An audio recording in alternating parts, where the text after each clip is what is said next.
ल गाइज फेरि पनि वेलकम छ तपाईँहरूलाई। हिजो चाहिँ हामीले यो डिभिजनको 2079 गरेको थियौँ भने मैले 2078 अलिअलि भनिदिएको थिएँ हिन्ट्स। अब आज चाहिँ हामी फुल गर्छौँ है त। अब यहाँ हेर्नु त्यही कुन ब्लकको दिएको छ पहिला टक्कसँगले के भन्छ यसलाई यो पढ्ने। Trading company has supply the part following particular of its 6 under block C.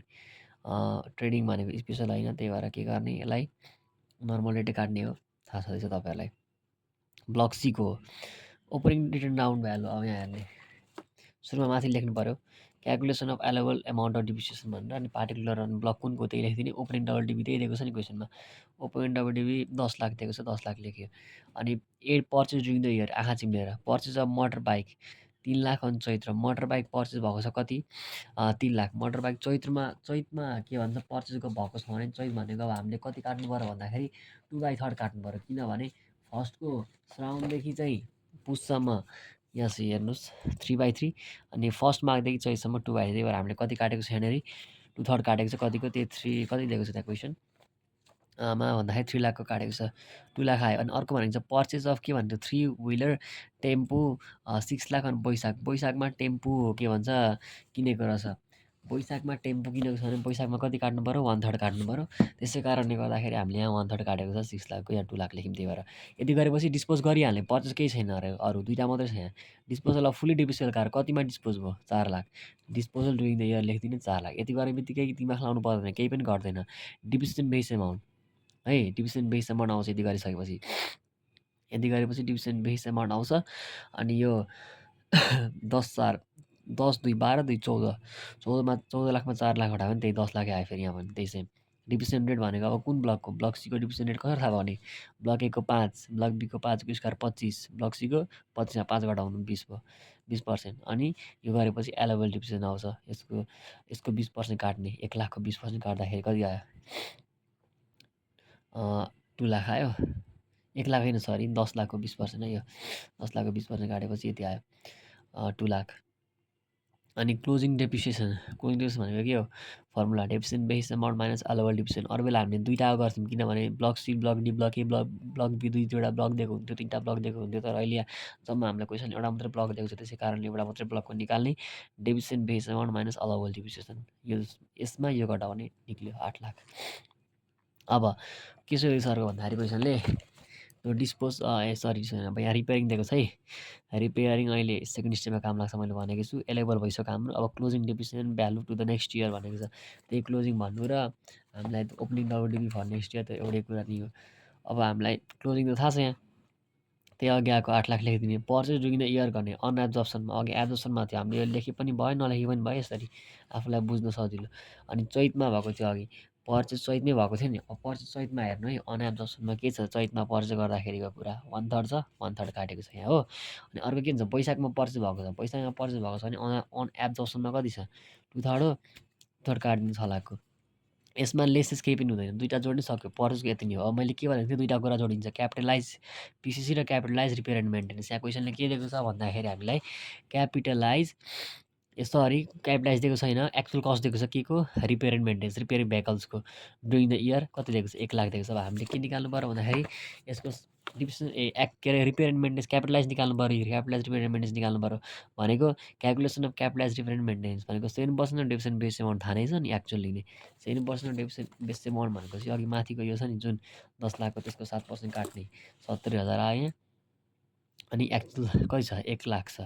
अनि क्यापिटलाइज रिपेयरको फर्मुला जहिले के हुन्छ एक्चुअलबाट 7% घटाइदिने, 1 लाखबाट 70 घटाउने कति आयो यहाँ 30 आयो। यो 30 ल्याएर टक्कसँग क्यापिटलाइज रिपेयर मेन्टेनेन्स भन्ने 30,000 राख्ने यहाँ हो। अनि के आउँछ सबैलाई जोडेपछि क्लोजिङ ब्यालेन्स, यहाँ जे भन्छ त्यही लेखिदिने, हामी जान्ने भएर अरू केही नलेख्ने है। Closing balance of depreciable value to the next year, closing balance of depreciable value to the next year कति आयो सबैलाई जोडेर यहाँ 13,30,000 आयो। अनि यति सजिलो छ यो, यति धेरै सजिलो त यो जस्तो सजिलो त केही छैन हौ, एकदमै सजिलो यो के भन्छ डिप्रिसिएसन। अब मैले आज अर्को एउटा कुरा भन्न तपाईँलाई बिर्सेछु, म त्यो कुरा अब भन्दैछु। आज एउटा क्वेसन चाहिँ गरौँपर्छ है। त्यो क्वेसन के हो भन्दाखेरि एकदमै यो इक्जाममा आउनु त आउँदैन, त्यही पनि तपाईँहरू सिकिराख्नु। यहाँ एउटा क्वेसन के हुन्छ भन्दाखेरि तपाईँलाई बिगिनिङ के भन्छ ओपनिङ रिटेन डाउन भ्यालु अथवा जे भने पनि भइहाल्यो, बिगिनिङ रिटेन डाउन भ्यालु जे भन्नु, ल मैले बिगिनिङ लेख्थेँ बिगिनिङ हो देखिँदैछ नि, beginning retained down value of कतिको ल ब्लक मैले दिएँ ल सीको ब्लक सी इक्वल टु ल इक्वल टु रुपिस मैले दिएँ तपाईँलाई कति दिएँ भन्दाखेरि 2500 2500 दिएँ है। अब यहाँ हेर्ने अब पर्चेज ड्युरिङ द इयर मैले दिएँ निल अनि and no disposal during the year. यस्तो क्वेसन अहिलेसम्म आएको छैन, तर यदि आइगयो भने चाहिँ फेरि आइगयो भने त आइगयो नि, फेरि त्यो त फेरि जे पनि गरिन्छ नि त। हो, यो क्वेसन चाहिँ एकदमै इम्पोर्टेन्टै भन्दा नि हुन्छ अब यसलाई होइन। यतिमै छ है अब क्वेसन। अब यसमा के निकाल्ने भन्छ भन्दाखेरि रिक्वायरमा ल मात्र म भनिदिन्छु अहिलेको लागि एलोवेबल डिप्रिसिएसन निकाल्ने, अरू केही पनि ननिकाल्ने। एलोवेबल डिप्रिसिएसन निकाल्ने हामीले है। ल क्वेसन यही भयो। क्वेसन यो भनेको एक्स्ट्रा क्वेसन ल एक्स्ट्रा क्वेसन भनेर क्वेसन नम्बर ल 1 दिइराखौँ न है। ल यस्तो आयो भने अब के गर्ने भन्दाखेरि सुरुमा त तपाईँलाई थाहा नै छ पार्टिकुलर अनि यहाँ मैले कुनको दिएको छु ब्लक सीको। यहाँ तपाईँहरू लाइन चाहिँ तान्नु होला है बिचमा पार्टिकुलर ब्लक सी दिएको छु। अब मैले के दिएको छु सुरुमा बिगिनिङ रिटेन डाउन भ्यालु लेखिदिने। बिगिनिङ रिटेन डाउन भ्यालुको मैले अहिले सर्टकट डब्लुडिबी लेख्ने, तपाईँहरूले सबै पुरै लेख्ने इक्जाममा है। डब्लुडिबी ब्लक सी कति दिएको छ भन्दाखेरि हामीलाई मैले 2500 दिएको छु ल 2500 दिएको छु हो। अब अर्को हाम्रो एकदम फर्मेटमा जाने हामी फर्मेटमा add purchase during the year. Purchase during the year कति छ हाम्रो थाहा छ? थाहा छैन, हामीलाई देखेकै छैन। निल लेखिदिने the year purchase during the year केही छैन भने निल यहीँनिर अरू केही छैन नि त। अरू बेला हामी चैत्र यहाँ वैशाखहरू के लेख्थ्यौँ यहाँ अनि काट्थ्यौँ डिभिजन त्यसको। अब यहाँ केही छैन निल।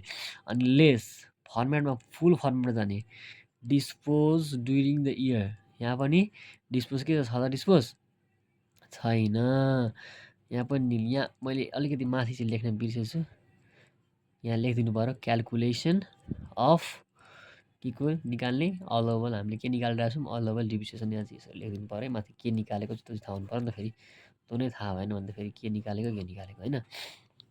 ल हेर्ने मैले यति दिएको जे देख्छु त्यो लेखिसकेँ। अब यहाँ केही छैन। अब यति गरेपछि के आउँछ भन्दाखेरि हाम्रो डेप्रिसिएसन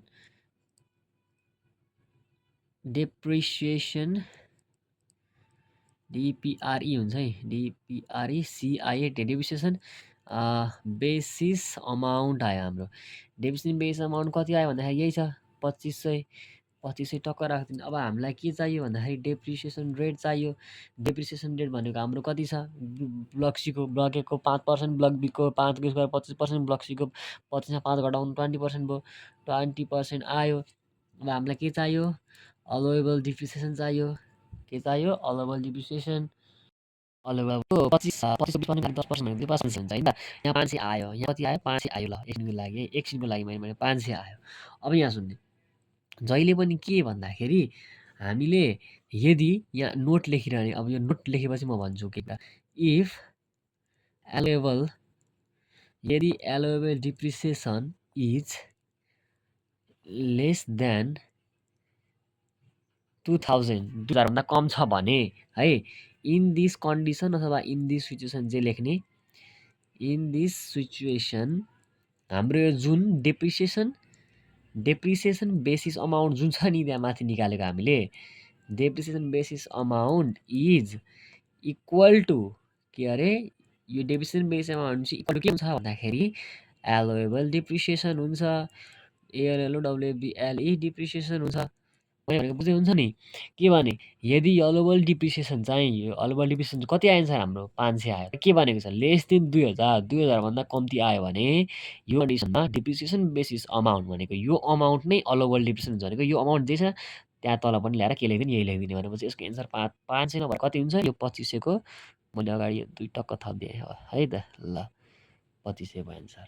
कुरा बुझ्नुभयो नि। एकदमै क्वेसन आउन सक्छ है, चान्स छ, धेरै नै चान्स छ आउने चान्स छ एकदमै।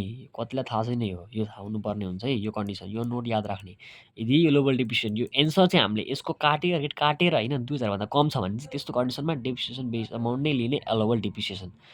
कुरा बुझ्नुभयो नि। ल आजको लागि यति नै थियो। ल तपाईँहरूले बुझ्नुभयो भने म एकदमै आशामा छु। भिडियोलाई यसो लाइक सेयरहरू, कमेन्ट-समेन्ट गर्नु चाहिँ नबिर्सिनु होला। ल धन्यवाद। म अर्को नेक्स्ट डेमा चाहिँ म यस्तै एउटा नयाँ कुनै छ भने लिएर आउँछु। न म यो 2000 कतिको हो यो 77 को गर्ने है त हामी अर्को नेक्स्ट क्लासमा। ल सेयर, लाइकहरू यसो गर्नु नभुल्नु होला है त। धन्यवाद ल।